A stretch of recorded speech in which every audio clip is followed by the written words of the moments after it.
ونصلي ونسلم على رسوله الكريم أما بعد أعوذ بالله من الشيطان الرجيم بسم الله الرحمن الرحيم من عمل صالحا من ذكر أو أنثى وهو مؤمن فلنحيينه حياة طيبة صدق الله العظيم إن الله وملائكته يصلون على النبي اللهم صل على سيدنا ومولانا محمد معدن الجود والكرم وآله وصحبه وبارك وسلم. حمد و صلات کے بعد آج رمضان المبارک کی 27ویں رات ہے.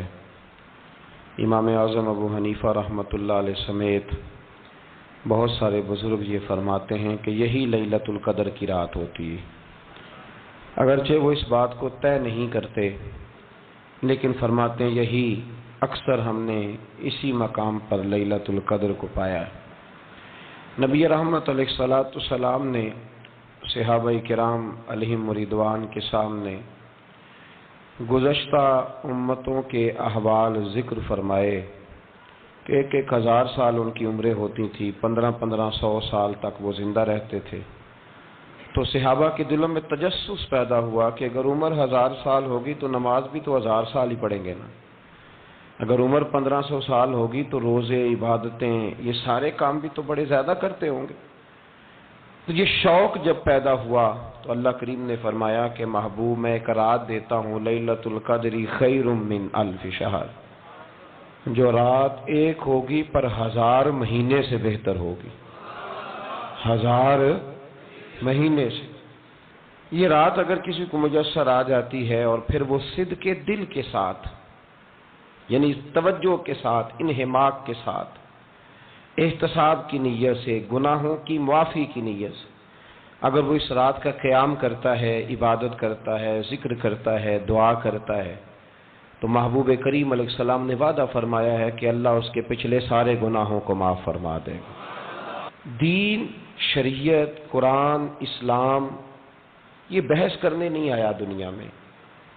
علماء جو بحث کرتے ہیں وہ توضیحات کے لیے، تشریحات کے لیے، تفاسیر کے لیے، وہ ان کا مقام ہے. لیکن ہم جو عوام بحث کرتے ہیں تو سمجھ لیں کہ دین بحث کرنے کے لیے نہیں آیا، دین تو عمل کرنے کے لیے آیا. اس پر عمل کیا جائے گا، عمل کی کوشش کی جائے گی. اور قرآن مجید نے کہا من عمل صالحا من ذکر او انثی، جو کوئی بھی اچھے عمل کرے چاہے وہ مرد ہو یا عورت ہو، وہو مؤمن، شرط یہ ہے کہ وہ مومن ہو. فلنحیینہ حیاتا طیبہ، فرمایا ضرور ہم اسے پاکیزہ زندگی عطا فرما دیں گے. جو عمل والے لوگ ہوتے ہیں انہیں اللہ کون سی زندگی دیتا ہے؟ حیات طیبہ، پاکیزہ زندگی. اللہ پاک، صاف ستھری، غلاظتوں سے پاک زندگی دیتا ہے جو بندہ عمل کرتا ہے. توبہ کا مطلب یہ ہوتا ہے کہ میں پچھلے گناہ پہ شرمندہ ہوں اور آئندہ نہ کرنے کا پکا وعدہ کرتا ہوں. انسان ہے، وعدے کے باوجود بھی کہیں غلطی کر لیتا ہے تو اللہ معاف کرنے والا ہے. لیکن وہ ساری رات روتا رہا، ہر مسجد سے چیخنے کی آواز آئی، اس نے ساری رات مسجد میں رو کے گزاری لیکن جھوٹ چھوڑنے کا اس کا ارادہ ہی کوئی نہیں. وہ تو کہہ رہا ہے 3 دن کا رمضان رہ گیا ہے پھر میں نے دیکھ نہیں لینا تمہیں. فساد چھوڑنے کا اس کا پروگرام ہی کوئی نہیں. وہ تو میاں طے شدہ بات ہے کہ سویرے وہ دکان پہ جائے گا اور صبح جو بیسن بیچے گا نا سموسے اور پکوڑے کے لیے، اس میں بھی ملاوٹ کرنے کا ارادہ رکھتا ہے. تو یہ ساری رات توبہ توبہ کہنے کا کیا مطلب ہوا؟ کھل کے ساری رات اس نے توبہ توبہ کی. حضرت عمر فاروق رضی اللہ تعالیٰ عنہ کے بارے میں امام ابن جوزی نے لکھا ہے کہ رات کو نا گھر کے اندر بیٹھے بیٹھے اچانک رو پڑے حضرت عمر. 62 سال عمر ہے، خلافت کے آخری ایام چل رہے تو رو پڑے ایسے ہی گھر میں بلا وجہ ہی.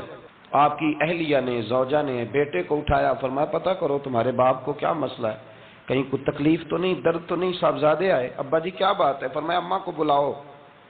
سب لوگ جمع ہو گئے تو جناب عمر فاروق رضی اللہ تعالیٰ عنہ فرمانے لگے کہ بیٹھو میرے ارد گرد. سب بیٹھ گئے تو فرمانے لگے آج جب میں مسجد سے نکلا تھا تو میرے نبی پاک کے سچے صحابہ، سچے رسول کے سچے صحابہ، حضور کے سچے غلام یہ کہہ رہے تھے کہ عمر بڑا ہی اچھا ہے، عدل والا ہے، انصاف والا ہے، تو ابا جی اس میں رونے والی کیا بات ہے؟ تو فرمانے لگے ڈر یہ لگتا ہے کہ باہر تو میں اچھا تھا، کہیں گھر میں تو نہیں کوتاہیاں کرتا رہا۔ میری بات پہ توجہ کرنا، کہیں گھر میں آپ باتیں سن لیں تو شاید جتنی میں کرتا ہوں دوسرا کاری کوئی نہ سکے، لیکن جب عمل کے راستے پہ ہم نکلتے ہیں تو وہ مسدود ہے، وہ بند ہے۔ عمل کس نے کرنا ہے؟ آپ کوئی آیت پڑھیں تو یہاں غلطی نکالنے والے 20 لوگ مل جائیں گے، 20 لوگ، لیکن اس آیت پہ عمل کرنے والے کتنے ملیں گے؟ تو حضرت عمر فاروق رو رہے تھے، کہنے لگے کہیں تمہارے حقوق تو نہیں پامال کرتا رہا۔ تو آپ کی اہلیہ نے جب سنا تو وہ کہنے لگی عمر مجھے تو بڑا پرانا شکوہ ہے، آپ کا جاہ و جلال اتنا تھا میں بات نہیں کر سکی۔ عمر تم نے سارا دن مسجد میں گزار دیا اور ساری رات نقاب اوڑھ کے مدینے کی گلیوں میں گزار دی، میں تو زندگی کی کوئی خوشی دیکھ ہی نہیں سکی۔ چاہ تو میرے اندر بھی تھے نا کہ میرا شوہر کچھ گھڑیاں بیٹھتا، کہیں مجھے لے کے جاتا، تو میں تو کچھ نہیں دیکھا، مجھے بڑا شکوہ ہے۔ تو حضرت عمر کہنے لگے چل اللہ کی رضا کے لیے معاف کر دے۔ بھئی معافی بیوی سے نہیں مانگی جا رہی، معافی اپنی غلطی کی مانگی جا رہی، یہ سمجھ لیں۔ بیوی کے لیے تو خاوند کا بہت بڑا مقام ہے نا، لیکن یہاں غلطی کس بات کی ہے؟ اپنی کمزوری پر غلطی کا اعتراف کر کے معذرت کا سوال کیا جا رہا ہے۔ تو حضرت عمر کہنے لگے معاف کر دے، تو اہلیہ کہنے لگی میں نہیں معاف کرتی،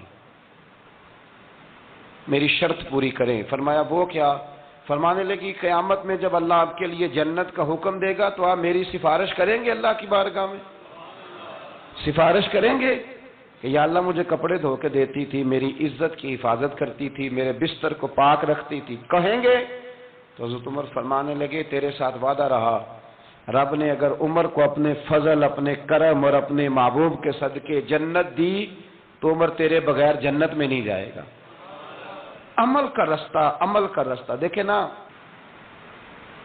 2 دفعہ استاد بات کرتا ہے، 2 دفعہ، اور کوئی زیادہ، ایک تو ہے نا کہ ایم اے اور جناب ایم ایڈ اور ایم فل اور پھر پی ایچ ڈی قسم کا استاد، ایک وہ جو matric P T C teacher ہے نا، وہ 2 دفعہ اسٹوڈنٹ کو کام کہے تو تیسری دفعہ وہ ناراض ہو جاتا ہے، کہتا ہے میں 2 دفعہ کہا ہے۔ بچے کو آپ 2 دفعہ کہتے ہیں اور اگر تیسری دفعہ کہنا پڑے تو غصہ آتا ہے نہیں آتا؟ بھئی تو نے اتنی دفعہ کہا تو سمجھ نہیں رہا بات کو۔ اور اگر اللہ کریم قرآن مجید میں سینکڑوں دفعہ کہے نماز پڑھو، سینکڑوں دفعہ، اور یہ بہانے کر رہا ہے، یہ بھی پروگرام بنا رہا ہے، پھر کہتا ہے میں بے چین رہتا ہوں، میں بے قرار رہتا ہوں۔ عمل کا رستہ اس کو اختیار کریں، آپ سکون میں رہیں گے۔ بد عمل آدمی اور بے عمل آدمی یہ ہمیشہ پریشان رہتے ہیں، ہمیشہ۔ عمل کریں، توبہ کریں تو پھر بدل جائیں، پھر تبدیلی آئے، اور یہ کوئی مشکل کام نہیں، جو بدلنے والے تھے وہ بدل گئے، بڑا کچھ کرتے تھے پر پھر وہ لوگ بدل گئے۔ حضرت فضالہ رضی اللہ تعالیٰ عنہ کہتے ہیں کہ میں بڑا دل دادا تھا عورتوں کا، اور میرا ماحول یہ تھا کہ میں قتل بھی کر لیتا تھا، معاذ اللہ چوری بھی کر لیتا تھا، اور رات میری طبیعت تھی معاذ اللہ نئی سے نئی عورت کے پاس جانا۔ کہتے ہیں ابو جہل نے اعلان کیا کہ جو نبی پاک علیہ السلام کا سر اقدس معاذ اللہ کاٹ کے لائے گا، نقل کفر، کفر نہ باشد، 100 سرخ اونٹ انعام ملے گا۔ تو میں نے ارادہ کر لیا کہ میں بہت سارا انعام حاصل کروں گا۔ قرآن مجید میں نا اللہ فرماتا ہے کہ بہت سارے لوگ ایسے ہیں جنہیں اگر میں رزق میں کشادگی دے دوں، زیادہ پیسے دے دوں، فرمایا باغی ہو جائیں، وہ سرکش ہو جائیں۔ یہ بہت سارے لوگوں کو جو اللہ تبارک و تعالیٰ اعتدال میں رکھتا ہے تو یہ ان کے لیے بہتر ہے۔ ہر بندہ دولت کے ہوتے ہوئے نیک ہو سکتا، تو یہ اللہ اگر رکھتا ہے نا اعتدال میں تو شکر کرے اللہ کا، ورنہ تو لوگ عیاشیاں کریں، پتہ نہیں کیا کچھ کر گزرے۔ تو حضرت فضالہ کہتے ہیں کہ میں نے خنجر تیار کیا اور میں نے بغل میں اس کو چھپایا، اوپر میں نے چادر اوڑھ لی۔ اب مجھے پتا تھا ظہر کی نماز کے بعد نبی پاک صلی اللہ علیہ وسلم طواف کعبہ کے لیے، بیت اللہ شریف کے طواف کے لیے جاتے ہیں۔ کہتے ہیں میں بھی اس طرف بڑھا، رستے میں نا وہ خاتون جس کے گھر میں نے رات آنا تھا، میں نے دروازے پہ دستک دی، میں نے کہا کہ تیار رہنا، تیار رہنا، آج میں بڑے پیسے لے کے آؤں گا۔ اسے میں نے یہ کہا اور پھر میں چلا گیا بیت اللہ شریف کا طواف کرنے۔ کہتے ہیں اللہ کے محبوب بھی طواف کر رہے تھے تو میں نے بھی طواف شروع کر دیا۔ ارادہ یہ تھا کہ جہاں نبی پاک علیہ السلام میرے قریب سے گزریں گے تو موقع پا کر میں حضور کے جسم اقدس پر خنجر کھونپ دوں گا اور معاذ اللہ شہید کر دوں گا۔ کہتے ہیں حضور ایک دفعہ بھی میرے پاس سے گزرے تو میں ہمت نہ کر سکا، دوسری دفعہ بھی پاس سے گزرے تو میں ہمت نہ کر سکا، تیسری دفعہ بھی گزرے تو میں ہمت۔ نبی کریم صلی اللہ علیہ وسلم 2-3 دفعہ گزرے تو فرماتے ہیں کہ مجھے موقع نہ ملا، اس لیے کہ حضور فرماتے ہیں اللہ نے روب کے ساتھ میری مدد فرمائی، دشمن پر میرا روب طاری ہو جاتا ہے۔ فرماتے ہیں جب چکر پورے ہو گئے تو محبوب کریم نہ چھٹے چکر پہ فرمانے لگے فضالہ چکر ایک رہ گیا ہے، بے خبر ہو جو غلاموں سے وہ آقا کیا ہے، ایک پھیرا رہ گیا ہے۔ کہتے ہیں طواف مکمل ہو گیا تو محبوب میرے قریب آئے، فرمایا وہ کام کرتے کیوں نہیں جس کے لیے آئے تھے؟ میں نے عرض کی یا رسول اللہ کون سا کام، کیسا کام؟ اندر تو چور تھا نا، بانج فقیروں کسے نہیں ماریا اے ہوئی چور اندر دا، اندر چور تھا نا۔ کہتے ہیں حضور نے مجھے کندھے سے پکڑ کے ہلایا، فرمایا کرتے کیوں نہیں؟ جب حضور نے ہلایا تو وہ خنجر بھی پیروں میں گرا اور میں بھی رسول اللہ کے پیروں میں گر گیا۔ میں نے کہا حضور مجھے کلمہ پڑھا دیں۔ کہتے ہیں حضور نے پہلے میرے دل پہ دست مبارک پھیرا، پھر میرے نبی نے مجھے کلمہ پڑھا دیا۔ اب نا مرید ہونے والا کہتا ہے کہ جی آہستہ آہستہ میں ٹھیک ہو جاؤں گا۔ اب وہ آہستہ آہستہ کا کیا ترجمہ ہے یہ بالکل سمجھ نہیں آتی۔ بھئی کسی بندے سے 5 لاکھ روپیہ لینا ہے تو اس سے وہ کہتا ہے جی میں آہستہ آہستہ دوں گا، 500 روپیہ دے دیا کروں گا روز کا، تو کہتے ہیں میری رقم خراب ہوتی ہے، پورے دو۔ اور نیکی کی بات جب آتی ہے تو کہتے ہیں حضرت صاحب دین اتنا سخت نہیں ہے، میں آہستہ آہستہ ٹھیک ہو جاؤں گا۔ اب میں مغرب عشاء پڑھنی شروع کر دی ہے میں نے، اب میں تسبیح لے لی ہے، کل میں نے بھی آہستہ آہستہ میں ٹھیک ہو جاؤں گا۔ یعنی رقم لینی ہو تو وہ آہستہ آہستہ قبول نہیں ہے، لیکن اور مکان کی رجسٹری اگر کرانی ہو تو مالک مکان کہے گے آہستہ آہستہ کرا لو، کہتے ہیں پیسے پورے دیے، سویرے چل اور بیان دے۔ یہ کیا بات ہوئی؟ یہاں یہ جو ہمارا ماحول تھا نا کر لیں گے ہو جائے گا، یقین کریں لوگ قبروں میں چلے گئے ہیں پر مسجدوں میں نہیں آئے، ہر کام سے لوگ ریٹائر ہوئے پر گناہوں سے ریٹائر نہیں ہوئے، آخر تک تباہی اتر گئی لیکن لوگ بدلنے کو تیار نہ ہوئے۔ حضرت فضالہ کہتے ہیں ابھی میں نے کلمہ پڑھا، ابھی میں واپس آیا، رستے میں وہ بی بی کھڑی تھی، کہتے ہیں میں وہ شخص تھا کہ عورتیں مرتی تھی میرے اوپر اور کسی کی جرت تھی کہ وہ آئیں بائیں شائیں کرے، لیکن فرماتے ہیں میں بی بی کے پاس سے گزر گیا، پہلے تو اس کا خیال تھا رکے گا، لیکن جب میں رکا نہ تو دروازے پہ آئی، اور جب میں گزر گیا تو اس نے آواز دی، لیکن میں نے سنی انسنی کر دی، جب آگے بڑھا تو میرے پیچھے دوڑی۔ فرماتے ہیں مجھے پکڑ کے کہنے لگی فضالہ تجھے کیا ہوا، تو وہی نہیں جو یہاں سے گیا تھا؟ آپ فرماتے ہیں میں کبھی نہیں رویا تھا، میں کبھی نہیں رویا تھا، اور جب کہا نا تو وہی نہیں، کہتے میں نے سر اٹھایا تو میری آنکھوں میں آنسو تھے، میں نے کہا میں جو گیا تھا وہ نہیں ہوں، اب تو میں محمد عربی کا غلام بن گیا، اب میں وہ نہیں ہوں، اب نہیں ہو سکتا کہ کوئی میری نظر میلی ہو جائے، یہ کیسے ممکن ہے؟ اب نا اسلام کی تعریف ہم نے یہ کی ہے کہ خبردار کوئی ہمارے قریب نہ آئے، ہم کسی کو بات نہیں کرنے دیتے کہ ہم مسلمان ہیں، ہم بات نہیں کرنے دیتے۔ پتہ کیا بات ہے، ایک میری یہ تقریر ہوتی ہے ممبر پہ، اور ایک میرا عمل ہوتا ہے جب میں سفر کرتا ہوں، جب میں گاڑی میں بیٹھتا ہوں، جب میں دوستوں سے ملتا ہوں، جب ان دونوں باتوں میں تضاد آتا ہے نا، تضاد، تو لوگ تقریر کو جذبات نہیں کہتے، ایک فن بن جاتی ہے تقریر۔ آپ کو پتہ ہے نا وائزین نعت خواں کہتے ہیں میں نے محفل لوٹ لی، پھر لوگ شمار کرتے ہیں کتنے لوگوں نے سبحان اللہ کہی، پھر لوگ شمار کرتے ہیں کہ آج 5 بندے روئے بھی تھے جب میں تقریر کر رہا تھا، تو پھر یہ فن ہے، یہ جذبات کا اظہار۔ سمجھ لیں بات کو کہ عمل جب آپ نہیں نہ کرتے عمل، تو آپ خود بڑے بے چین رہتے ہیں کہ یار یہ میں کیا کر رہا ہوں، یہ کون سا گورکھ دھندا ہے کہ میرا عمل صفر ہوتا جا رہا ہے۔ ہمارے ایک استاد تھے تو وہ فرمایا کرتے تھے کہ اگر پڑھے لکھے آدمی کو تم بے عمل دیکھو تو اس سے دور ہٹ جایا کرو ورنہ تمہیں بھی بے عمل کر دے گا۔ میں نے ان سے عرض کی، میں نے کہا حضور یہ کیا ہے؟ تو فرمانے لگے اپنے حضرت صاحب سے پوچھنا، وضاحت کریں گے۔ میں نے حضرت صاحب سے کہا جی عجیب بات کر دی ہے، علم والے بندے کے پاس بیٹھ کے تو علم آتا ہے، تو وہ فرما رہے تھے کہ علم والے بندے کے پاس اگر وہ بے عمل ہو تو بالکل نہ بیٹھنا، تو حضرت صاحب فرمانے لگا انہوں نے صحیح کہا ہے. اب بات بہت بڑی ہے، پتہ نہیں آپ کی سمجھ میں آتی ہے نہیں آتی، بہرحال کر دیتا ہوں. پڑھا لکھا بندہ اگر بے عمل ہو تو اس کے پاس، تو میں نے کہا حضور کیوں؟ فرمانے لگے اس لیے کہ وہ اپنی بے عملی پر بھی دلائل دے گا، وہ بے عملی پر بھی دلیلیں قائم کرے گا کہ یہ وجہ ہے تو اس لیے میں ایسے کر رہا ہوں. تو چونکہ وہ بے عمل ہے اور ہے پڑھا لکھا، نبی کریم صلی اللہ علیہ وسلم کے غلام نہ پل بھر میں بدل جاتے تھے.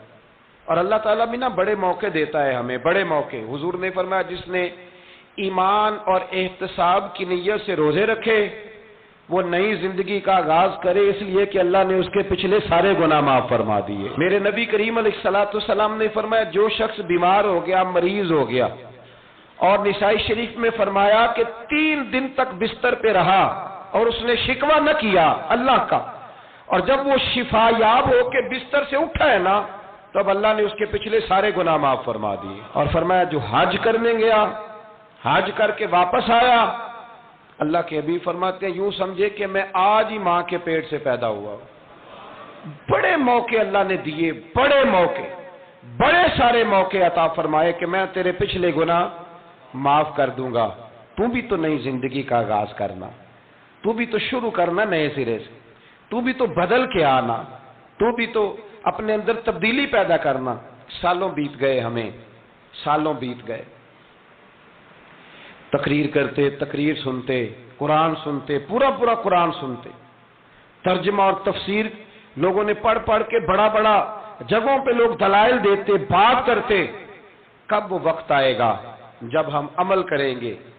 تھوڑا تھوڑا مجھے سفر کرنا پڑتا ہے، دنیا میں گھومتا رہتا ہوں، تو کچھ چیزیں ایسی ہوتی ہیں جو کبھی کبھی انوکھی ہو جاتی ہیں. میں ایک جگہ پہ تھا تو وہاں 4 5 6 عمرے کے ٹکٹ تھے محفل میں. تو ہمارے آپ کو پتہ ہے نا وہ جو دلیلوں والے لوگ ہیں ان بیچاروں کو بھی کوئی دلیل نہیں ملتی. تو ایک صاحب مجھے کہنے لگا جی عمرے کا ٹکٹ دینا جائز ہے قرآن اندازی کر کے؟ میں نے کہا یار چلو جائز ہی رہنے دو، تیری مہربانی، کہ اب اس پہ بھی اعتراض آ گیا ہے. میں نے کہا 100% جائز ہے، کوئی اس میں کوئی ایسی بات نہیں ہے.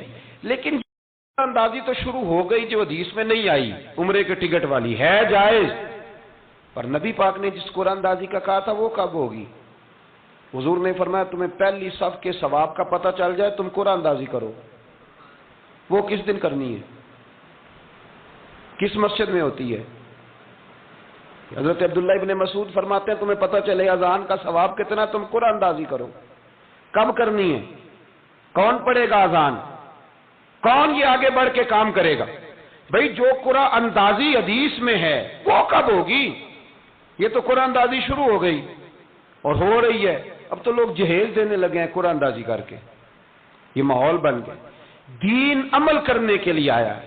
جو حکم میرے نبی پاک کے غلاموں کو ملا انہوں نے عمل کر کے دکھایا، انہوں نے عمل کر کے دکھایا. وہ عمل کے میدان کے لوگ تھے.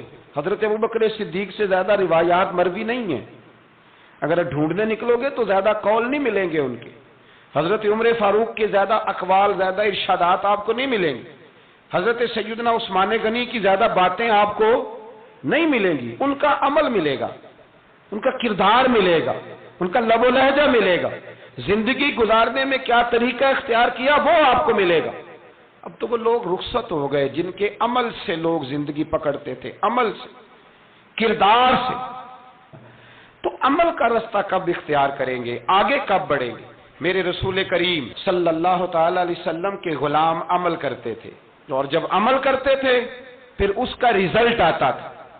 یاد رکھنا ریزلٹ نیتوں کا آتا ہے، ارادوں کا آتا ہے، عمل کا آتا ہے. گفتگو کا ریزلٹ، آپ بڑا اچھا سبق سنا لیں تو پیپر نہ دیں تو پاس ہوں گے کہ فیل؟ آپ تو کہہ رہے تھے وہ مجھے سارا ہی آتا تھا. تو عمل آپ کرتے ہیں تو عمل پر نتیجہ ہوتا ہے، عمل پر، عمل پر. حضرت عبداللہ ابن مبارک رحمت اللہ علیہ کے جو والد تھے نا ان کا نام مبارک تھا.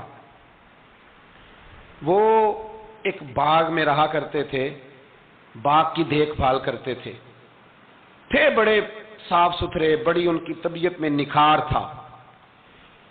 آج مسئلہ ہمارے ملک کا یہ ہے کہ ہمارے ملک میں صرف سیاستدان ہی جو ہے وہ غلط کام نہیں کرتا. یا بہت بڑی انڈسٹری ہو تو وہاں خرابی نہیں ہوتی، بلکہ ریڑھی والے کا بھی اگر ہاتھ پڑ جائے نا تو چھوڑتا وہ بھی کوئی نہیں، الا ماشاءاللہ۔ وہ بھی جو اچھے اچھے آم ہوتے ہیں وہ فرنٹ پہ لگائے ہوتے ہیں، اس نے دکھانے کے لیے اور ہوتے ہیں اور دینے کے لیے اور ہوتے ہیں، اور وہ کہتا ہے کہ یہ بھی تو میں نے بیچنے ہیں نا، تو بھئی اگر یہ بھی بیچنے تھے تو اکٹھے لگانے چاہیے تھے، لیکن معیار ہے نا ہمارا، عمل کا رستہ مسدود ہے۔ حضرت مبارک جو تھے وہ مالی کے طور پر غریب آدمی تھے تو کام کاج کرتے تھے، تو ایک دن باغ کا مالک آ گیا، اس نے آ کے آپ سے کہا کہ کنوں کا باغ تھا، اس نے کہا کہ لاؤ ایک، کنوں لا کے دیا تو کھٹا تھا، اس نے کہا یہ نہیں ٹھیک، دوسری درخت سے لاؤ، دوسرے سے لائے تو وہ بھی کھٹا تھا، تیسرے سے لائے وہ بھی کھٹا تھا۔ کہنے لگا بیٹے کتنے سال ہو گئے تمہیں؟ تو فرمانے لگے 10-12 سال۔ تو کہنے لگے تمہیں ابھی بھی نہیں پتا کس جگہ کا کنوں میٹھا ہے، سارے کڑوے لائے ہو؟ تو آپ فرمانے لگے آپ نے مجھے دیکھ بھال کے لیے رکھا ہوا ہے، کنوں چکھنے کے لیے نہیں رکھا، مجھ سے قسم اٹھا لیں کبھی میں نے چکھا بھی ہو، اس لیے کہ میرے ذمے اور کام۔ باغ کا مالک اتنا خوش ہوا کہ اس نے آزاد بھی کر دیا، اپنی بیٹی کا نکاح بھی کر دیا، اور وہ باغ بھی آپ کو تحفے میں ہی دے دیا۔ ان کے گھر حضرت عبداللہ بن مبارک پیدا ہوئے۔ ان کے والد گرامی کہتے ہیں کہ ایک دن پھر ایسا ہوا کہ میں نے نا باغ بڑا سجایا، سوارا، محنت کری، بادشاہ آ گیا۔ تو بادشاہوں کو بھی کچھ چیزیں پسند آ جاتی ہیں نا، اور ہمارے ملک میں تو ڈھیر سارے لوگ بادشاہ ہیں، ڈھیر سارے لوگ بادشاہ ہیں۔ اگر کسی تگڑے بندے کو کسی غریب کی جھونپڑی پسند آ گئی پھر اسے دینی ہی پڑے گی، بلکہ ایسی ایسی خبریں سننے کو ملتی ہیں کہ چودھری صاحب نے آ کے کہا ہے کہ مفت دینی ہے کہ پیسے لے کے دینی ہے، یہ یہاں تک خبریں۔ تو بادشاہ آ گیا، اس نے دیکھا بڑا سجا سنورا باغ ہے، اس نے حضرت مبارک سے کہا کہ مجھے نا جوس بنا کے پلاؤ کنوں کا۔ تو حضرت نے اسے نا جوس دیا، اس نے پیا تو بڑا مزہ آیا، کہنے لگا ایک گلاس اور نہیں دیتے؟ تو حضرت اور بنانے لگے تو اس کے دل میں نا اس سے پہلے خیال آ گیا کہ باغ بڑا شاندار ہے اور پھل بھی بڑا مزیدار ہے، تو قبضہ نہ کر لوں، اپنا ہی نہ ہو جائے، یہ اس کو دیتے ہیں تھوڑے بہت پیسے، یہ نکل جائے گا، نہ بھی نکلا تو ڈانٹ دیں گے۔ اتنی دیر میں نا حضرت مبارک رحمت اللہ تعالیٰ علیہ ایک گلاس شربت کا اور بنا کے لے آئے، بادشاہ کو دیا نا، تو اب جو گلاس آیا تو کڑوا تھا، کسیلا تھا، کھٹا تھا۔ تو بادشاہ کے گلے کو پڑا تو کہنے لگا یہ تم نے کیا کیا؟ پہلے تو بڑا میٹھا تھا، باغ وہی ہے تو ذائقہ کیسے بدل گیا؟ تو آپ فرمانے لگے وہ بادشاہ کی نیت بدلی ہے نا، بادشاہ کی نیت بدلی ہے تو اس کا بھی ذائقہ بدل گیا ہے، تو نیت نہ آپ کی بدلتی۔ تو اور یہ حضور کا فرمان ہے، فرمایا اللہ کے کچھ بندے ایسے ہوتے ہیں جو اللہ کے دیے ہوئے نور سے دیکھتے۔ کہا آپ کی نیت بدل گئی تو اس کا ذائقہ بدل گیا۔ اب بادشاہ نے دل میں کہا نہیں یار بندہ کہہ تو ٹھیک ہی رہا ہے، یہ تو اس کی محنت سے اللہ نے پھل دیا، مجھے ایسا نہیں کرنا چاہیے۔ تو حضرت دوڑ کے گئے تو دوسرا جوس کا گلاس بنا کے لائے، اب دیا تو میٹھا تھا، کہنے لگا اب کیا ہوا؟ فرمانے لگے آپ کی نیت ٹھیک ہو گئی ہے تو رب نے ذائقہ بھی ٹھیک کر دیا ہے۔ نبی پاک علیہ السلام نے فرمایا اللہ تو تیرے گمان کے قریب رہتا ہے، تیرے گمان کے۔ یہ میں بچوں کو نا تھوڑے دن پہلے میں انہیں کہہ رہا تھا دین میں آگے بڑھنے کے لیے کوئی سیاست نہ کرنا، کوئی چکر نہ چلانا۔ میں نے چکر چلانے والے لوگ ہمیشہ پیچھے رہ جانے والے دیکھے، تھوڑا کر لینا پر اتنا کرنا جتنا مخلص ہو کے ہو سکے، کوئی چکر چلانا، کسی کھاتے میں پڑنا، اس سے بچنا، نہ پیچھے رہ جاؤ۔ میں نے بڑے بڑے تیز لوگوں کو زندگی میں زیرو دیکھا ہے، اور بڑے بڑے سادے لوگ جن کو 50,000 روپیہ گننا پڑ جائے تو تھک جائیں، لیکن اللہ نے انہیں دیا ہے تو بغیر حساب کتاب ہی عطا فرمایا ہے۔ تو ہم نہ نیتوں کے بل بوتے پر عمل کریں، خالی باتیں نہ کریں، آپ کا جو عمل ہوگا وہ آسانی کر دے گا۔ حضرت حبیب اجمی بڑے مالدار تھے، دنیا میں ڈھیر سارا فساد مالداروں کی وجہ سے ہوتا ہے۔ یہ جو شادیاں مہنگی ہوئی ہیں نا، یہ ابھی تھوڑا عرصہ پہلے کی بات ہے کہ شادی میرج ہال میں کرنے کا کسی دیہاتی کو کہتے تھے تو وہ کہتا تھا کہ میں نے نہیں میرج ہال میں کرنی، تھی کروں توڑی دیے۔ اب کیا ہوا ہے؟ کوئی منع کرتا ہے؟ بلکہ جو بڑے دور دراز دیہات ہیں ان میں بھی میرج ہال بن گئے۔ یہ امیر کچھ قباحتیں ایسی پیدا کرتے ہیں کہ غریبوں کے لیے بھی مشکل ہو جاتی ہے۔ یہ کچھ ایسے معاملات لاتے ہیں میدان میں کہ پھر عام لوگوں کے لیے اس میں مشکلات ہوتی ہیں، چونکہ وہ رواج بن جاتا ہے معاشرے کا۔ پیسے والا آدمی اس رواج کو لاتا ہے میدان میں، اس سے خرابی ہوتی ہے۔ اور پھر میرے غریب کا یہ حال ہے کہ امیر کو رسم چھوڑ دے تو چھوڑ دے، غریب کو قرضہ اٹھانا پڑے، چھوڑنی کوئی شے نہیں اس نے، جو مرضی ہو جائے، اس نے کوئی چیز پیچھے نہیں ہونے دینی۔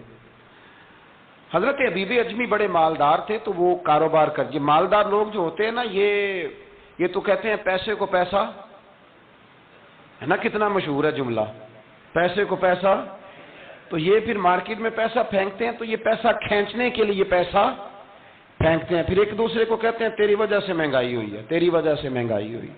حالانکہ مہنگائی کسی کی وجہ سے بھی ہوتی کس کے لیے؟ غریب کے لیے۔ مطلب پیٹرول مہنگا ہوا تو کرایہ بڑھ گیا بس کا، لیکن پیٹرول سستا ہوا تو کبھی کرایہ بھی سستا ہوا ہے، اس نے ادھر ہی رہنا ہے۔ تو مہنگائی کس بیچارے کے لیے ہوئی؟ غریب کے لیے، جس نے گھر جانا ہے نا، اس نے گھر جانا ہے۔ ابھی ہمارے ایک بچے نے جانا تھا، تو سفر لمبا تھا، تو کہہ رہا تھا 1000 روپیہ میرے پاس ہے پر کرایہ 1500 لگتا ہے۔ ابھی بھی لوگ حساب کرتے ہیں اور پھر سوچتے ہیں کہ رستے میں شے کوئی نہیں کھانی، اس لیے کہ پھر کرایہ کہاں سے دوں گا، مینج کر کے رکھتے ہیں۔ یہ خدمت ہوتی ہے نا علماء کی، حفاظ کی، تو مجھے پتہ ہے، میں اس قبیلے کا آدمی ہوں، مجھے پتہ ہے کہ یہ کیسے حساب کر کے رکھتے ہیں کہ اب اتنے آئے ہیں تو اس میں سے یہاں، جس کے پاس ہیں ہی بڑے لمیٹڈ سے، تو بیچارہ پہلے سے سوچ کے بیٹھا ہوتا ہے، مجھے پتہ ہے۔ جن کے پاس پھر بے حساب ہوتا ہے وہ پھر مارکیٹ میں پھینکتے ہیں تو کھینچتے ہیں، ظلم کرتے ہیں۔ حضرت حبیب اجمی کہتے ہیں جب مال دیا اللہ نے تو میں نے سود کا کام شروع کر دیا۔ اب سود والوں کے پاس بھی بڑی دلیلیں ہیں، انشورنس والوں نے بھی فتوے رکھے ہوئے ہیں، وہ آگے فتویٰ دکھاتے ہیں، وہ کہتے ہیں جناب فتویٰ، تو میں نے کہا کہ فتویٰ مارکیٹ میں میری طرح کے مولوی ہیں میاں، اب کیسی بات کرتے ہو، فتویٰ تو مل ہی جاتا ہے، لیکن نبی کریم علیہ السلام کا وہ فرمان ذہن میں رکھنا کہ حضور نے فرمایا ایک حلال ہے تو ایک حرام ہے، ایک میں شک ہے۔ اللہ کے نبی فرماتے ہیں تم نے شک والی چیز سے بھی بچنا ہے، جس میں مشکوک ہو گیا نا کہ پتہ نہیں۔ اب دیکھیں نا علماء کا یہاں اختلاف ہے، جو جائز کہتے ہیں قابل احترام ہے، لیکن جو ناجائز کہتے ہیں ان کے بھی تقوی میں کوئی شک، تو شک آ گیا نا اس بات میں، تو حضور نے فرمایا تم شک والی چیز سے بھی بچو۔ حضرت حبیب اجمی کہتے ہیں میں سود کا دھندا کرتا تھا، بڑا سود لاتا تھا، بڑا سود، اور یہ سود جس پہ چڑھ جاتا ہے اس پہ اترتا نہیں۔ پاکستان کا بھی بنیادی مسئلہ یہ ہے کہ سود اتنی بڑی نحوست ہے کہ یہ اللہ رسول سے جنگ ہے، کیونکہ بہت زیادہ سود ہم دیتے ہیں۔ اس لیے میں تو آپ کو پتہ ہے جو کوئی برا کام کرے اس کو برا کہنا چاہیے، حکومتی لیول پر تنقید اس لیے اچھی ہوتی ہے کہ لوگوں تک جب پہنچتی ہے تو فائدہ دیتی ہے، لیکن جو بندہ اچھا کام کرے اس کی اچھائی کو بھی بیان۔ حضرت حبیب اجمی رحمۃ اللہ تعالی علیہ فرمانے لگے کہ سود کا کاروبار میں نے شروع کر دیا اور بڑا وسیع تھا میرا کام سود کا، میں سود لیتا تھا، سود پہ گزارا ہوتا تھا۔ میری بیوی مجھے سمجھاتی تھی کہ یہ سود ہے، یہ حرام ہے، یہ غلط ہے، سے بچو۔ کہتے ہیں وہ کئی دفعہ مجھے کہتی تو میں ڈانٹ دیتا۔ ایک دن نا میں سود کے پیسے لے کے نا آ رہا گھر، اس کا میں نے گوشت خریدا، بیوی کو دیا کھانا پکانے کے لیے، تو اس نے ہنڈیا چولہے پہ رکھی۔ کہتے ہیں اس نے ذرا اس کے اندر چمچہ جو چلایا ہنڈیا میں، تو وہ لایا میں گوشت تھا پر سارے کا سارا خون بن گیا، خون بن گیا سارے کا سارا۔ اللہ اکبر۔ کہتے ہو میری بیوی چیخیں مارنے لگی اور لا کے میرے آگے رکھا، کہنے لگے یہ تیرے سود کے پیسے خون بن گئے، آج تجھے بھی پلاؤں اور تیرے بچوں کو بھی۔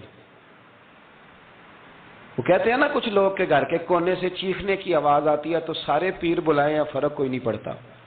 تو میں کہتا ہوں پھر غور کر لو، شاید اس کونے میں کسی یتیم کے پیسے لگ گئے ہوں، کسی بیوہ کی آہیں ہوں۔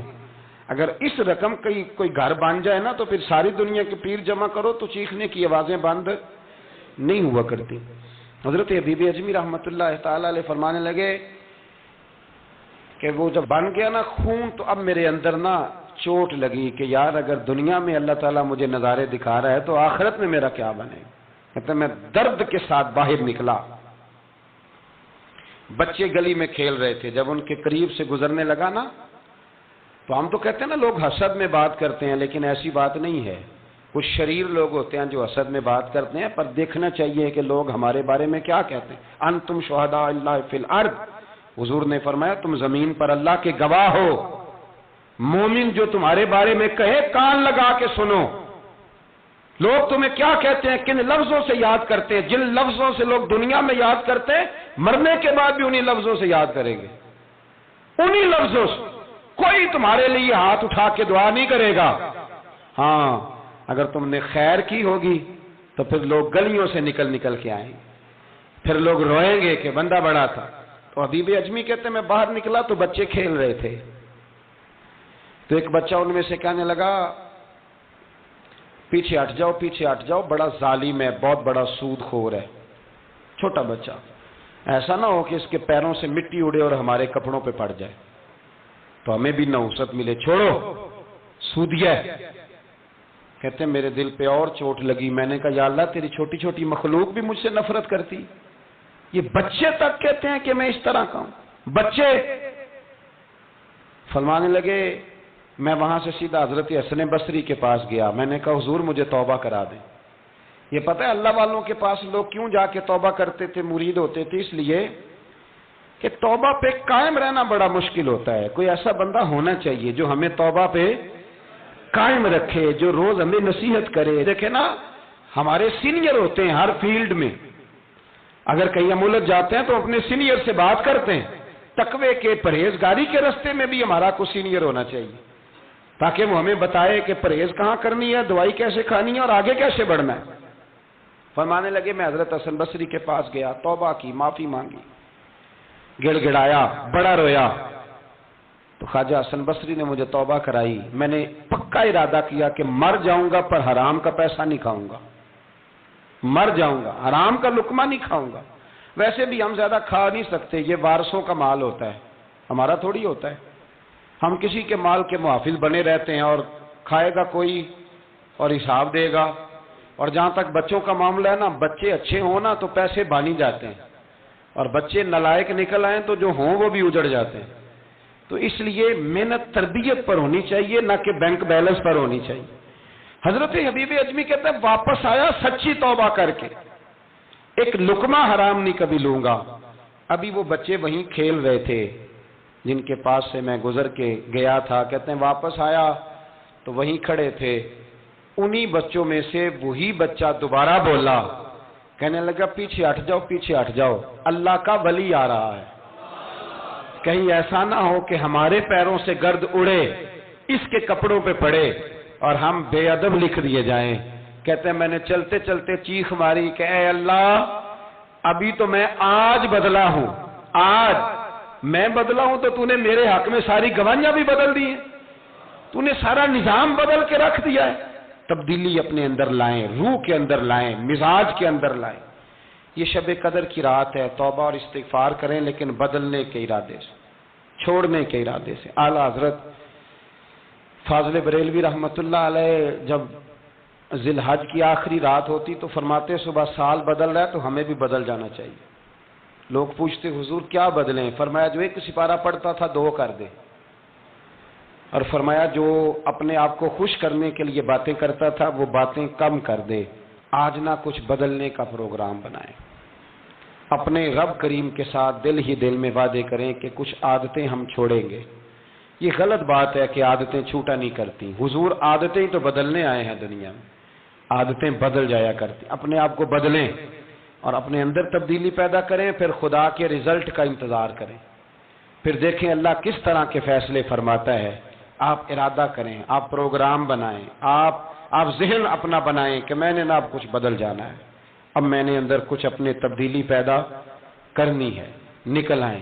2-3 گزارشات جاتے جاتے آپ سے عرض کروں۔ ایک تو زندگی میں کچھ کام ایسے کریں کہ جن کاموں کا مجھے پتا ہو یا میرے رب کو پتا ہو، کسی انسان کو خبر نہ ہو۔ دوسری بات یہ یاد رکھیں کہ دین کا کوئی کام بھی زندگی میں کرے نا تو اپنے اوپر مشقت کریں کہ وہ کام میں نے ریاکاری کے طور پہ نہیں کرنا، وہ دکھلاوے کے طور پہ نہیں کرنا۔ دینی معاملات کے اندر، دینی کاموں کے اندر، یعنی پہلے آپ اپنے آپ کو مطمئن کریں کہ واقعی آپ فی سبیل اللہ وہ کام کر رہے ہیں۔ اب یہ جو رسم ہے نا بے تحاشا، کچھ چیزیں بوجھ بننے لگ گئی ہیں، بوجھ۔ طبیعت محسوس کرتی ہے کہ یہ کیا ہو رہا ہے، مطلب ہم یہاں بھی ہم وہ کام کریں گے سیکھ کے، سن کے، تیار کر کے، باہر آئیں تھوڑا۔ حضرت ابو مرتعش ایک درویش گزرے، وہ کہتے ہیں میری حج کی تیاری تھی، میں گھر میں بیٹھا تھا، بالکل تیار تھا، کل پرسوں جانا تھا، تو میری اماں نے پانی مانگا، بیٹا پانی دینا۔ رسالہ ایک کشہریہ میں اس کو لکھا ہے، کہتے ہیں اماں جی نے کہا پانی لاؤ، تو میں نے نا چھوٹے بھائی سے کہا اماں جی کو پانی دینا، اماں جی نے مجھ سے پانی مانگا ہے۔ یہ جو پیر صاحب ہوتے ہیں ان کو بھی اماں کی خدمت کرنی چاہیے کہ نہیں کرنی چاہیے؟ وہ جو انڈسٹری کا مالک ہے 2 کروڑ روپیہ وہ نرس رکھ دے اماں کو کہ خود اماں کو روٹی کھلائے؟ وہ کہتا میں کر تو رہا ہوں، میں ہی تو تنخواہ دیتا ہوں، بی بی جو رکھی ہوئی ہے، کس کو خدمت کرنی چاہیے؟ ڈاکٹر صاحب کو، انجینئر صاحب کو۔ نبی وقت بھی ہو نا، نبی وقت بھی اور ولی وقت بھی، تو ماں اس کے لیے بھی قابل تعظیم ہوتی۔ آپ بات کو سمجھیں، نبی کریم علیہ السلام تو اپنی رضائی ماں آتی تھی تو حضور اٹھ کے کھڑے ہو جاتے تھے۔ حضور نے کہا یہ تعظیم کا موقع ہے۔ حضرت ابو مرتعش کہتے اماں نے پانی مانگا، کل میں نے حج پہ جانا تھا، چھوٹے بھائی سے کہا ذرا اماں کو پانی دینا، چونکہ میں تو پیر صاحب ہوں، میں تو علامہ صاحب ہوں، 25-30 آدمی ابھی گلی میں کھڑے ہیں مجھے ملنے والے، بہت پتر تو پانی لا دے، پانی کی بات ہی ہے نا۔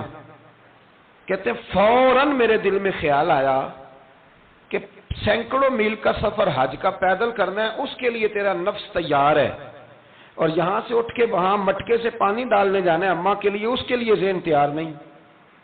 فرماتے ہیں پھر میرے اندر سے آواز آئی کہ یہ تو حج کرنے جا رہا ہے نا، اس میں لوگ تجھے حاجی کہیں گے، اور واپسی پہ تیرے گلے میں پھولوں کا ہار ڈالیں گے، لیکن اماں کو پانی پلانے پر تو کوئی بندہ انعام نہیں دے گا، کوئی شور نہیں ہوگا۔ تو فرماتے ہیں میں سمجھ گیا کہ ابھی میں حج کے لیے نفسیاتی طور پر تو تیار ہوں، پر دلی طور پر تیار نہیں ہوں۔ کہتے ہیں میں نے حج کا ارادہ چھوڑ دیا۔ میری اماں کہنے لگی بیٹے جاتا کیوں نہیں؟ میں نے کہا اماں پہلے تیرے تک پہنچ لوں، پھر بیت اللہ شریف تک بھی پہنچ جاؤں۔ تو دینی کام زندگی میں کوئی بھی کرے نا، مخلص ہو کے کریں، نکل آئیں تسنن سے، بس کریں۔ یار مطلب سب کے سامنے اداکاری تو اللہ رسول کے سامنے بھی اداکاری، چھوڑ دے یار۔ مطلب ویسے بھی میں کہتا ہوں اداکاری کرتے بندہ تھک جاتا ہے، اداکاری کرتے کرتے نا بندہ وہ لمبی نہیں چلتی۔ تو آپ نارمل زندگی میں اللہ رسول کے ساتھ رہیں گے تو وہ آپ کے لیے بہتری ہوگی، آسانی ہوگی آپ کے لیے۔ میں شب برات کی محفل کے بڑے پوسٹر نہیں بنواتا، شب قدر کے بھی نہیں بنواتا، اگر کبھی بنتے ہیں تو دوست کوئی بنا کے لگا دیتا ہے، بڑا مختصر سا پیغام، وہ بھی شاید آج کیوں بلا۔ میں دوستوں کو ہمیشہ کہتا ہوں کہ جس کو تنہائی میں شب قدر میں مزہ آتا ہے نا اللہ اللہ کرنے کا، وہ تنہائی میں کرے، لیکن زیادہ تر لوگ کر نہیں پاتے، اس لیے ہم محفل کو سجاتے ہیں۔ اس میں کوئی ایسا مقصد نہیں، کوئی ایسا معاملہ نہیں، خدا را کچھ تھوڑا سا اخلاص للہیت پیدا کریں طبیعت میں، اور کبھی بھی دین کے معاملے میں کسی جگہ بھی کوئی ایسا کام نہ کریں جس میں رکاوٹ ہو، آزمائش ہو۔ ابھی کی بات بتاتا ہوں، میں نے ہمارے جو تراویح کے حافظ صاحب ہیں ان کی خدمت کی، ابھی ہم نے، مجھے ایک سنگی کہنے لگے آپ نے بتایا نہیں کیا دیا ہے؟ میں نے کہا میرے خیال میں بتانے کے لائق ہوتے تو شاید بتاتا، اب آپ کسی کو 2-4 ہزار دے کے اس کا اعلان کریں گے، تو یہ کچھ چیزیں ہیں نہیں اعلان کرنے والی۔ پھر یہ کہ وہ میں دیکھتا رہتا ہوں نا جی، تصویریں پہنچتی رہتی ہیں کہ جو 500 دے رہا ہے وہ بھی فوٹو کھنچوا رہا ہے، جو سوٹ دے رہا ہے وہ بھی فوٹو کھنچوا رہا ہے۔ تو جو ایک جگہ پہ میں کھانے کے لیے بیٹھا تھا ٹیبل پہ، تو انہوں نے پہلے نا برتن اٹھا کے تو چاولوں کی فوٹو کھینچی، پھر قورمے کی کھینچی، پھر ساری چیزوں کی۔ تو میں نے کہا کہ یار پہلے ہمیں پوچھ لو ہم نے کیا کیا کھانا ہے، جو کھائیں گے اس کی فوٹو کھینچ لینا۔ اب تم ہماری فوٹو کے ساتھ قورمہ فٹ کرو گے تو لوگ تو کہیں گے نا مولانا کھا کے گئے، تو میں نے پتہ نہیں کھانا ہے نہیں کھانا۔ تو آپ ڈریں اللہ تعالیٰ سے، ہر بات میں تھوڑی یہ مطلب تسنع آئے گی، ہر بات کے اندر تھوڑا یہ معاملہ رہے گا۔ تو تیسری گزارش جو بڑی ضروری اور بڑی اہم ہے، دنیا میں جو چیز اس وقت سب سے زیادہ پریشانی کا شکار ہے وہ دینی اقدار ہیں۔ ہر شعبے میں تیزی سے کام ہو رہا ہے، تیزی سے، اور دینی اقدار کو لوگ پیچھے کرتے جا رہے ہیں۔ کئی بہانے ہیں لوگوں کے پاس، کہتے ہیں مولوی لڑتے بڑا ہے تو ہم کدھر جائیں، تو میں کہتا ہوں کون سا مولوی کہتا ہے شراب پیو؟ کہا ہے کبھی کسی مولوی نے؟ وہ کوئی بھی ہو، کسی نے کہا ہے کہ رشتہ داروں کے تعلقات خراب کر لو، کسی نے کبھی کہا ہے کہ ڈاکے مارو؟ تو آپ کیا بات کرتے ہیں صاحب؟ کون سا مولوی کہہ رہا ہے کہ چوریاں کرو؟ تو دینی اقدار اور چیز کا نام ہے، اصول میں اختلافات ہیں، وہ اپنی جگہ پہ قائم ہیں، وہ رہیں گے، چلے آ رہے ہیں، لیکن آپ دینی اقدار کا خیال کریں۔ اب نئی بحث چھڑ گئی ہے کہ مسجد میں سیمنٹ کی بوری دینے سے بہتر ہے کسی غریب کو آٹے کا تھیلا دے دو۔ اصل بات یہ غریبوں کی آواز بند کرنا چاہتے ہیں۔ ایک مسجد واحد جگہ ہے جہاں سے غریبوں کی آواز بلند ہوتی ہے۔ سویرے تجربہ کرنا، سویرے کسی مسجد میں افطاری کے وقت پہنچنا، لائنوں میں لگ کے لوگ افطاری کر رہے ہوں گے اور سینکڑوں لوگ روٹی کھا رہے ہوں گے، اور ان میں امیر کوئی بھی نہیں ہوگا، سارے ماڑے لوگ ہوں گے۔ تو مسجد ہی تو ہے، جب بنتی ہے تو غریب کی بات ہوتی ہے، غریب کو روٹی ملتی ہے۔ یہ مدارس کے اندر سیٹھوں کے بچے پڑھنے آتے ہیں، تو یہ کفالت خانہ نہیں سمجھتے آپ تو لوگوں کو بھکاری بنا رہے ہیں، بھکاری۔ مجھے پتا ہے کہ بہت بڑے ہاسپٹل میں جو صدقات اور زکوٰۃ کے نام پہ بنا ہے، وہاں بھی اگر آپ نے علاج کرانا ہے تو آپ کو پہلے رسوا ہونا پڑتا ہے۔ ناراض نہ ہونا، میں بتا رہا ہوں رسوا ہونا پڑتا ہے، میں ذمہ داری سے کہہ رہا ہوں۔ وہ کہتے ہیں جاؤ جا کے اپنے علاقے سے لکھوا کے لاؤ کہ ہم نے زکوٰۃ میں سے علاج کرانا ہے۔ لکھوانا پڑتا ہے کہ نہیں لکھوانا پڑتا؟ یعنی جو ہسپتال بنا ہی صدقات اور زکوٰۃ پہ ہے، میں کسی کو ٹارگٹ نہیں کر رہا، لیکن وہ کہتے ہیں جاؤ 4 آدمیوں سے لکھوا کے لاؤ، پہلے آپ نے لکھوانا ہے، پھر آپ نے تصدیق کرانی ہے، پھر پاپڑ بیلنے۔ تو کتنے لوگوں کے سامنے پردہ کھلا کے زکوٰۃ کے ساتھ آپ یہ کرا رہے ہیں؟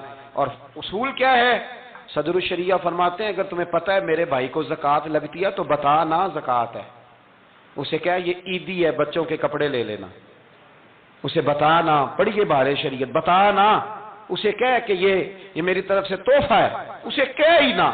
اسلام اتنی پردہ داری، یہ جو ہمارے مدارس ہیں نا، میں بڑی ذمہ داری، یہ مجھ سے پہلے ایک دوست نے پوچھا، پھر 2 4 5 لوگوں نے پوچھ لی یہ بات، تو میں نے کہا کہ نبی پاک کو یتیموں غریبوں کا بڑا خیال تھا، پر حضور نے تو مدینے آ کے سب سے پہلے مسجد ہی بنائی ہے، حضور نے باقی سارے کام بعد میں کی۔ تو یہ اب نیا پراپیگنڈا ہے۔ دینی اقدار میں تھوڑا تھوڑا نا اپنا حصہ ڈالے۔ کس طرح بھلا؟ کس طرح؟ جب بہت سارے لوگ دین کے مخالف بات کر رہے ہوں تو آپ ایک آواز صرف بلند کر دیں کہ نہیں یار ایسی کوئی بات نہیں ہے، دین کل بھی قابل عمل تھا، آج بھی قابل عمل ہے، قیامت تک قابل عمل رہے گا۔ آپ اپنا حصہ ڈالیں۔ وہ چندے دینے، وہ باقی معاملات بڑے بعد کے ہیں، لیکن میں سمجھتا ہوں سب سے زیادہ جس چیز کی ضرورت ہے وہ یہ ہے کہ ہم دین کے نمائندے بنیں۔ اب نہ 50 لوگ دین مخالف بات کر رہے ہوتے ہیں، پر ایک بھی اٹھ کے کہتا نہیں کہ یار یہ آپ ٹھیک نہیں کہہ رہے، یہ بات غلط ہے، یہ درست نہیں ہے۔ میں آپ سے گزارش کروں گا، وہ آپ کسی میدان میں بھی ہیں، کسی چوک میں بیٹھے ہیں، سوشل میڈیا پہ بیٹھے ہیں، کہیں بھی بیٹھے ہیں، آپ اپنے دین کے نمائندے بنیں۔ اس تیزی کے ساتھ لبرل لوگ دین کو بدنام کرتے ہیں، اس تیزی کے ساتھ نظام کو چلاتے ہیں، اتنی خرابی پیدا کرتے ہیں کہ آنے والی نسل دین بیزار ہوتی جا رہی، دین بیزار، یعنی بچے خوف کھاتے ہیں مسجد کے، مدرسے کے، مولوی کے نام سے خوف کھاتے ہیں۔ اور خدا کے بندو، جس بندے نے پاکستان بنایا تھا نا، خواب دیکھا تھا، وہ بندہ اس دور میں پی ایچ ڈی تھا جب پی ایچ ڈی بندے چراغ لے کے نہیں ملتے تھے۔ اقبال نے اس زمانے میں پی ایچ ڈی کی جب پی ایچ ڈی پتہ نہیں شاید خال خال ہوتی تھی۔ وہ ڈاکٹر بھی تھے، وہ شاعر بھی تھے، فلسفی بھی تھے، ادیب بھی تھے، بہت بڑے منطقی تھے اقبال۔ اور ردیف قافیہ، مجھے تھوڑی سی دلچسپی ہے شاعری سے، پر میں دنگ رہ جاتا ہوں جب اقبال کو پڑھتا ہوں کہ پتہ نہیں لفظ اس بندے کے سامنے ہاتھ جوڑ کے کھڑے رہتے تھے ہمیں استعمال کر، لیکن اس بندے نے علامہ کہلانا پسند کیا۔ اسے کوئی علامہ کہتا تھا تو اقبال راضی ہوتے تھے، فرماتے تھے جب کہ مجھے علامہ کہتا ہے تو مجھے یوں لگتا ہے کہ میں مصطفیٰ کے دین سے جڑا ہوں۔ وہ پسند کرتے تھے یہ بات کہنا، پسند کیا اس شخص نے یہ، آپ سمجھے، سرما تھا میری آنکھ کا خاک مدینہ و نجف، یہ پسند کیا اس بندے نے یہ بات کہنا، اس نے پسند کیا اپنے آپ کو رسول اللہ صلی اللہ علیہ وسلم کا غلام کہنا۔ آپ سمجھے نہ جہاں میں کہیں بھی اما ملی، جو اما ملی تو کہاں ملی، کہنے لگے میرے جرم خانہ خراب کو تیرے عفو بندہ نواز۔ تو اس لیے دین کے آپ محافظ بنیں، اور میرے سے زیادہ آپ کی آواز بلند ہوگی۔ جب ایک اسٹوڈنٹ پینٹ شرٹ پہن کے دین کی بات کرے گا تو لوگ کہیں گے نہیں رمق ہے، اس کو یہ کہہ کے بند نہیں کریں گے تو مولوی ہے تیری. تو میں آج شب قدر میں آپ سے گزارش کرتا ہوں, میں منت کرتا ہوں. اب نہ بڑی تباہی ہو گئی ہے, میری نسل کے آنے والے بچے دین بیزار ہو گئے, وہ ڈرتے ہیں, شب قدر کی راتوں میں مسجدوں میں نہیں آتے, شب برات کی راتوں میں مسجدوں میں نہیں آتے. ایک تیزی سے جال پھینکا گیا ہے اور کافر اس میں کامیاب ہے. خدا را واپس لوٹو, اپنے دین کے نمائندے بنو.